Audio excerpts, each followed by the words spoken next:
Oiê! Sejam muito bem-vindos a mais um episódio do nosso BíbliaCast!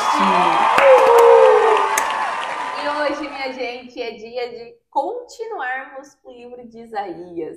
Isaías é um dos livros aí maiores da Bíblia, né? É o profeta que a gente começou a ler aí já em episódios anteriores. E hoje nós vamos ler Isaías 9 a 12 e no final a gente vai fazer a nossa análise de tudo que a gente vai ler hoje para te ajudar ainda mais no seu entendimento bíblico, tá? Então já te convido para você ficar até o final conosco e abrir já a sua Bíblia aí em Isaías 9, o nascimento do príncipe da paz.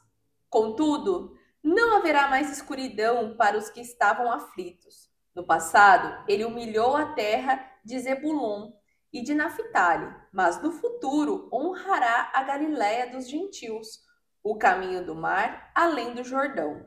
O povo que andava em trevas viu uma grande luz sobre os que viviam na terra da sombra da morte.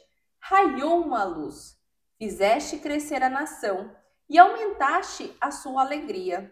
Eles se alegram diante de ti, como os que se regozijam na colheita, como os que exultam quando dividem os bens tomados na batalha. Pois tu destruíste o jugo que os oprimia, a canga que estava sobre os seus ombros, e a vara de castigo do seu opressor, como no dia da derrota de Midian. Pois toda bota de guerreiro usada em combate e toda veste revolvida em sangue serão queimadas, como lenha no fogo. Porque um menino nos nasceu, um filho nos foi dado, e o governo está sobre os seus ombros. Ele será chamado Maravilhoso Conselheiro, Deus Poderoso, Pai Eterno, Príncipe da Paz. Ele estenderá o seu governo e haverá paz sem fim sobre o trono de Davi e sobre o seu reino, estabelecido e mantido com justiça e retidão, desde agora e para sempre. O zelo do Senhor dos Exércitos fará isso. A ira do Senhor contra Israel. O Senhor enviou uma mensagem contra Jacó, e ele caiu em Israel. Todo o povo ficará sabendo, tanto Efraim como os habitantes de Samaria, que dizem com orgulho e arrogância de coração: os tijolos caíram, mas nós reconstruiremos com pedras lavradas. As figueiras bravas foram derrubadas, mas nós as substituiremos por cedros. Mas o Senhor fortaleceu os adversários de Rezim para atacá-los e incitou contra eles os seus inimigos. Os arameus do leste e os filisteus do oeste devoraram Israel, escancarando a boca. Apesar disso tudo, a ira dele não se desviou, a sua mão continua erguida. Mas o povo não voltou para aquele que os feriu, nem buscou o Senhor dos Exércitos. Por essa razão, o Senhor cortará de Israel tanto a cabeça como a cauda, tanto a palma como o junco, em um único dia. As autoridades e os homens de destaque são a cabeça, e os profetas que ensinam mentiras são a cauda. Aqueles que guiam este povo o desorientam, e aqueles que são guiados deixam-se induzir ao erro. Por isso, o Senhor não terá nos jovens motivo de alegria, nem terá piedade dos órfãos e das viúvas, pois todos são ímpios e perversos, e todos falam tolices. Apesar disso tudo, a ira dele não se desviou, a sua mão continua erguida, porque a impiedade queima como fogo, consome espinheiros e ervas daninhas, põe em chamas os matagais da floresta, fazendo nuvens de fumaça. Pela ira do Senhor dos Exércitos, a terra será ressecada, e o povo será como lenha no fogo. Ninguém poupará o seu irmão. À direita devorarão, mas ainda estarão com fome.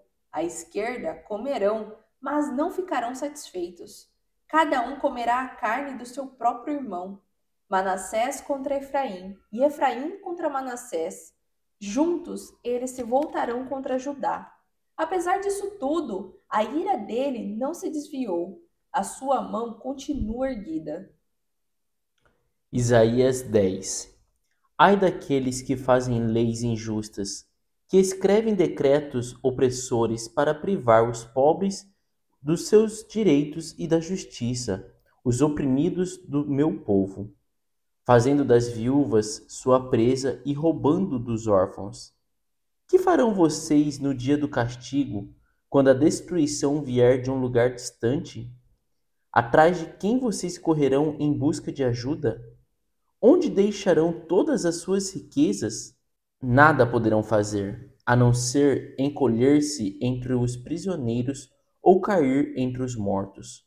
Apesar disso tudo, a ira divina não se desviou, sua mão continua erguida. O juízo de Deus sobre a Síria. Ai dos assírios, a vara do meu furor, em cujas mãos está o bastão da minha ira. Eu os envio contra uma nação ímpia, contra um povo que me enfurece, para saqueá-lo e arrancar-lhe os bens, e para pisoteá-lo com a lama das ruas. Mas não é o que eles pretendem, não é o que têm planejado. Antes, o seu propósito é destruir e dar fim a muitas nações. Os nossos comandantes não são todos reis? Eles perguntam. Acaso não aconteceu a Calno o mesmo que a Carquemes? Amate não é como Arpade? E Samaria como Damasco? Assim como esses reinos idólatras foram conquistados por minha mão, reinos cujas imagens eram mais numerosas que as de Jerusalém e de Samaria. Eu tratei Jerusalém e suas imagens como tratei Samaria e seus ídolos. Quando o Senhor terminar toda a sua obra contra o monte Sião e contra Jerusalém, ele dirá: castigarei o rei da Síria pelo orgulho obstinado de seu coração e pelo seu olhar arrogante. Pois ele diz: com a força da minha mão eu o fiz, e com a minha sabedoria, porque tenho entendimento. Removi as fronteiras das nações, saqueei os seus tesouros, como um poderoso subjuguei seus habitantes. Como se estica o braço para alcançar um ninho, assim estiquei o braço para apanhar a riqueza das nações. Como os que ajuntam ovos abandonados, assim ajuntei toda a terra. Não houve ninguém que batesse as asas ou que desse um pio. Será que o machado se exalta acima daquele que o maneja? Ou a serra se vangloria contra aquele que a usa? Seria como se uma vara manejasse quem a ergue, ou bastão levantasse quem não é madeira. Por isso, soberano, o Senhor dos Exércitos enviará uma enfermidade devastadora sobre os seus fortes guerreiros. No lugar da sua glória se acenderá um fogo como chama abrasadora. A luz de Israel se tornará um fogo, o seu santo uma chama. No único dia ele queimará e consumirá os seus espinheiros e as suas roseiras bravas. A glória das suas florestas e dos seus campos férteis se extinguirá totalmente, como definha um enfermo. E as árvores que sobrarem nas suas florestas serão tão poucas que até uma criança poderá contá-las. O remanescente de Israel. Naquele dia, o remanescente de Israel, os sobreviventes da descendência de Jacó, já não confiarão naquele que os feriu. Antes confiarão no Senhor, no Santo de Israel, com toda a fidelidade. Um remanescente voltará, sim, o remanescente de Jacó voltará para o Deus poderoso. Embora o seu povo, ó Israel, seja como a areia do mar, apenas um remanescente voltará. A destruição já foi decretada e virá transbordante de justiça. O soberano, o Senhor dos exércitos, executará a destruição decretada contra todo o país. Por isso, soberano, o Senhor dos exércitos diz: povo meu que vive em Sião, não tenha medo dos assírios. Quando eles o espancam com uma vara e erguem contra você um bastão, como fez o Egito, muito em breve o meu furor passará e a minha ira se voltará para a destruição deles. O Senhor dos Exércitos os flagelará com um chicote, como fez quando feriu Midian na rocha de Horebe. Ele erguerá o seu cajado contra o mar, como fez no Egito. Naquele dia, o fardo deles será tirado dos seus ombros e o jugo deles do seu pescoço. O jugo se quebrará, porque vocês estarão muito gordos. Eles entram em Aiate, passam por Migron, guardam suprimentos em Miquemás, atravessam o vale e dizem: passaremos a noite acampados em Geba. Ramá treme, Gibeá de Saul foge. Clamem, ó habitantes de Galim, escute, ó Laís, pobre Anatoteca. Madmena está em fuga. O povo de Gebim esconde-se. Hoje eles vão parar em Nob. Sacudirão um punho para o monte da cidade de Sião, para a colina de Jerusalém. Vejam, o soberano do Senhor dos Exércitos cortará os galhos com grande força. As árvores altivas serão derrubadas, as altas serão lançadas por terra. Com o machado ele ceifará a floresta, o Líbano cairá diante do poderoso. Isaías 11. O ramo de Jessé. Um ramo surgirá no tronco de Jessé, e um renovo brotará das suas raízes. O Espírito do Senhor repousará sobre ele, o Espírito da sabedoria e de entendimento, o Espírito de conselho e de poder, o Espírito de conhecimento e de temor do Senhor. Ele se deleitará no temor do Senhor. Ele não julgará pela aparência, nem decidirá com base no que ouviu, mas com retidão julgará os necessitados, e com justiça tomará decisões em favor dos pobres da terra. Ele ferirá a terra com a vara da sua boca, com o sopro dos seus lábios matará o ímpio. A retidão será a faixa do seu peito, e a fidelidade o seu cinturão. O lobo viverá com o cordeiro, e o leopardo se deitará com o bode. O bezerro, o leão e o novilho gordo pastarão juntos, e uma criança os guiará. A vaca se alimentará com a ursa, os seus filhotes deitarão juntos, e o leão comerá palha como o boi. A criancinha brincará perto do esconderijo da áspide, e a criança colocará a mão no ninho da víbora. Ninguém fará nenhum mal, nem destruirá coisa alguma, em todo o meu santo monte. Pois a terra se encherá do conhecimento do Senhor, como as águas cobrem o mar. Naquele dia, as nações buscarão a raiz de Jessé, que será como uma bandeira para os povos, e o seu lugar de descanso será glorioso.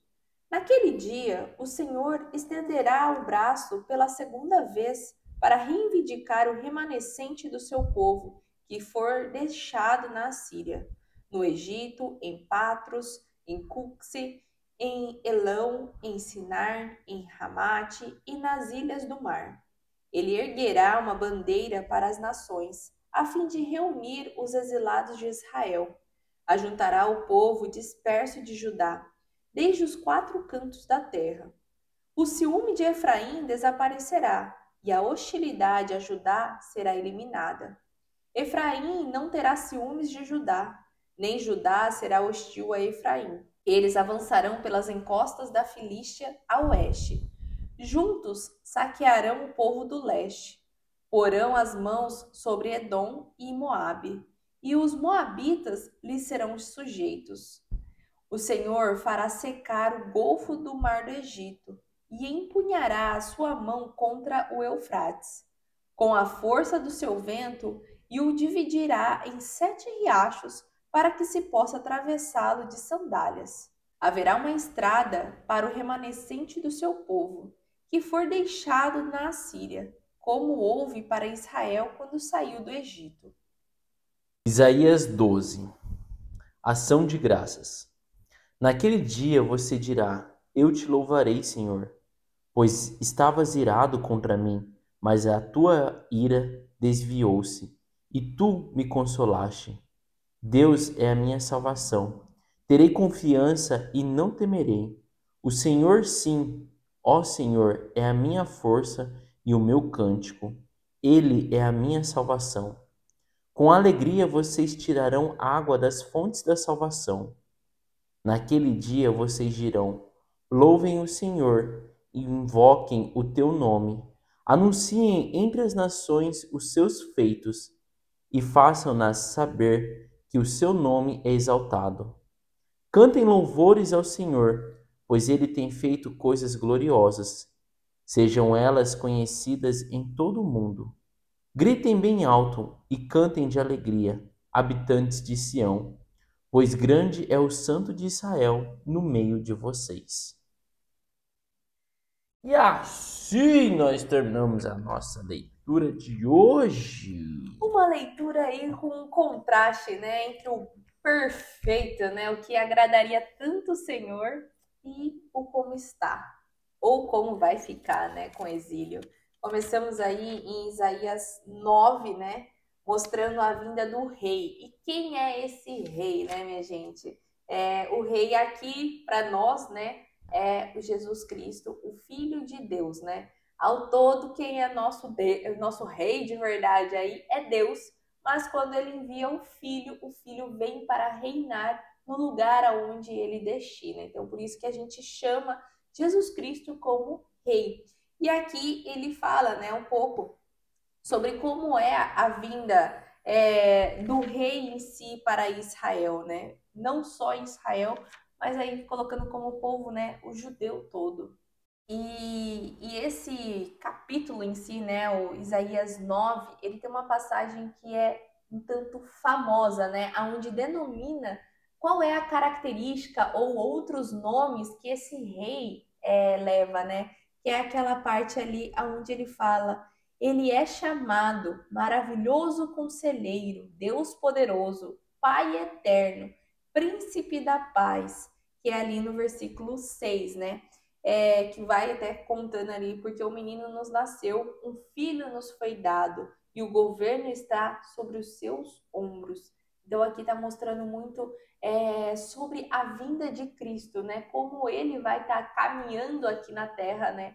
Sendo esse príncipe da paz, né? Então Isaías é o primeiro profeta que vai aí declarando sobre a vinda de Cristo, falando sobre também o caminhar e até mesmo ele vai falar sobre como vai ser a morte e o nascimento de Cristo, né? E logo depois, né, dessa parte super legal, né, super Maravilhosa, né? esperançosa, né, ele começa ali já no versículo 8, né, falando sobre a ira do Senhor contra Israel. Então ele fala ali, né, é legal da gente falar, de falar e perceber que ele fala para todo mundo, né, igual quando aqui tá falando, né, Israel, é Israel completo. Então ele fala, né, o Senhor enviou uma mensagem contra Jacó e ela atingiu Israel, ou seja, né, pegou Israel, a tribo de As 12 Jacó, tribos, né? o pessoal de Efraim, pegou todo mundo. E ali ele vem falando sobre como que estava o pessoal de Israel, né? Que ele até fala, né? Vocês têm a arrogância de coração, né? Ali no comecinho, no versículo 9.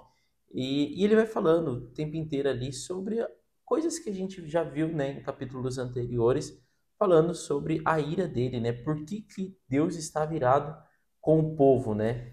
E já fazendo um adendo também, aqui ele também vem falando sobre o exílio. Então, aqui muitas das coisas que ele veio falando, os tijolos cairão, mas nós reconstruiremos com pedras lavradas. É esse orgulho que eles estavam tanto, Deus estava reprimindo esse orgulho e até mesmo ali abaixo ele fala, né? O Senhor fortalece os adversários, que é o momento onde Deus vai fortalecer muitos os adversários, A né? Síria, A principalmente. Síria principalmente, né? Que daí a Babilônia é onde vai estar tomando eles para o exílio, no momento onde eles estavam no auge. Vamos dizer assim, Efraim estava sendo super rico, né? Tanto é que eles estavam muito arrogantes e orgulhosos com tudo que eles tinham. Então, assim, ninguém esperaria que realmente viria um exílio, que realmente alguém iria tirar tudo deles e eles iriam virar, vamos dizer, escravos em um outro país estrangeiro, né?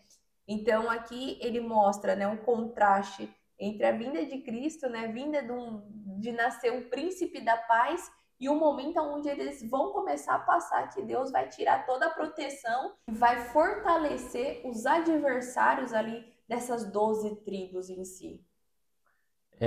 E daí no capítulo 10 a gente vê que o comecinho ali do capítulo 10, ele, até o versículo 4, ele continua falando sobre o capítulo 9. E daí que eu acho muito legal, que daí do versículo 5 em diante, aqui daí já fala sobre Deus falando sobre o que vai acontecer com a Síria, né? Então eu acho muito bacana que Isaías, ele já realmente profetizou, né? Através de Deus ali, ele escreveu tudo.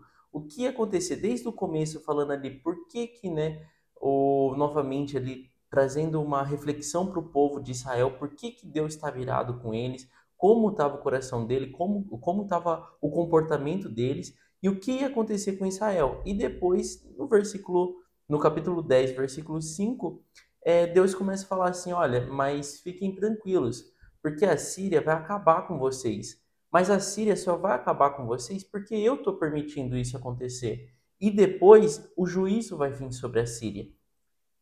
E é legal que Isaías escreve, né? Que o povo da Síria vai se sentir orgulhoso também por acabar com Israel. Então eles vão, tipo assim, se sentir, né, os maiorais. E Deus vai vir falando assim, não, né, para o pessoal da Síria, vocês só derrotaram Israel porque eu estava por trás, né? Tanto é que ali já no versículo 5 mesmo do capítulo 10 ele fala, né? Os assírios é a vara da minha ira, e o bastão que está na mão deles é a minha indignação. Então, olha o tamanho disso. E depois ele fala: eu os enviarei contra uma nação hipócrita e contra o povo da minha cólera.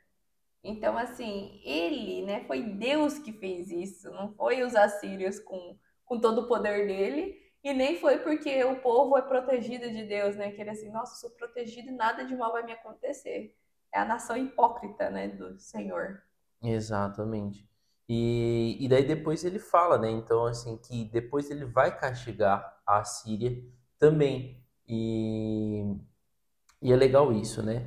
E daí já no versículo 20, ainda no capítulo 10, ele começa a falar sobre o povo remanescente de Israel. Então isso também é muito bacana que a gente vai ver isso acontecendo.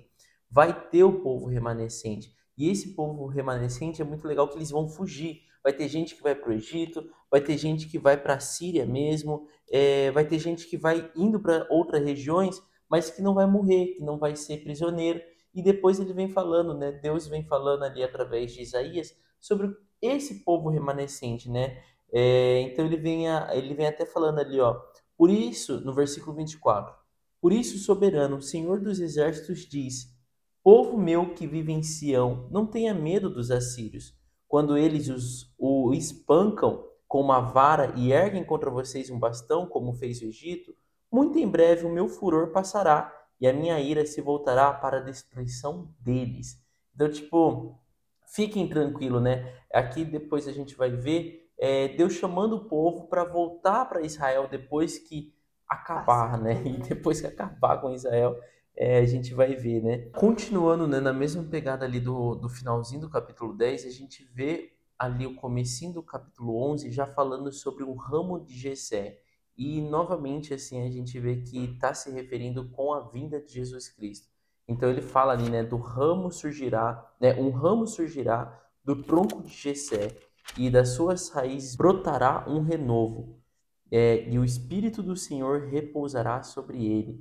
Então ele já vai falando mais ainda, tipo assim, que depois a gente vai ver, depois do exílio que vai acontecer com o povo de Israel, que vão ser expulsos, vão ser presos, vai voltar, o Israel vai voltar a existir, vai voltar, né, ter aí o muro e vai voltar, né, aí já no capítulo 11, aquela promessa que Deus fez lá para Davi ainda, né, vai se cumprir, vai ter toda aí um pós-exílio, né? E aqui já é uma coisa ainda mais futurística que Isaías já estava, né, profetizando ali, né, e escrevendo, que vai ser sobre o ramo de Jessé, a vinda de Jesus Cristo. E só fazendo um adendo também, né? Porque esse nome de Jessé, né? O ramo justo de Jessé.